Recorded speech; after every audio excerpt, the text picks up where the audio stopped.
সব বঙ্গবন্ধু। নির্বাচনের আগে উত্তরবঙ্গ থেকে এক বিদেশি যাচ্ছে ঢাকায়, কোনদিন বাংলাদেশ আসেনি।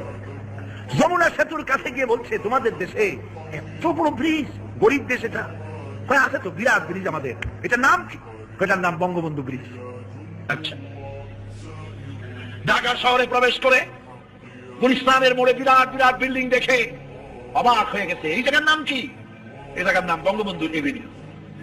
পিছনে ফ্লাড লাইট জ্বলতেছে রাতের আধারে, এত লাইট জ্বলে, এই জায়গার নাম কি? এটার নাম বঙ্গবন্ধু স্টেডিয়াম। আচ্ছা, রাতের বেলায় ওখানে হয় কি? এখানে বঙ্গবন্ধু গোল্ড কাপ টুর্নামেন্ট হচ্ছে। বিদেশি বলল, তাহলে তো দেখতেই হয়, চলো যাই। খেলা দেখতে গেছে, খেলায় হার জিত আছে। যারা হেরেছে পাইকারি দরে ইট মারা আরম্ভ করছে। বিদেশির কপাল খারাপ, একই দেশে পড়ছে মাথায়, জায়গায় বেহুশ। 2 ঘন্টা পর হুশ আসার পর জিজ্ঞেস করলো, ভাই আমি কোথায়? বঙ্গবন্ধু হাসপাতালে। এবার লোকটি বলছে যে, ভাই তোমাদের পায়ে ধরি, আল্লাহর রাস্তায়। এরপরে আমার আর বঙ্গবন্ধু গোরস্থানে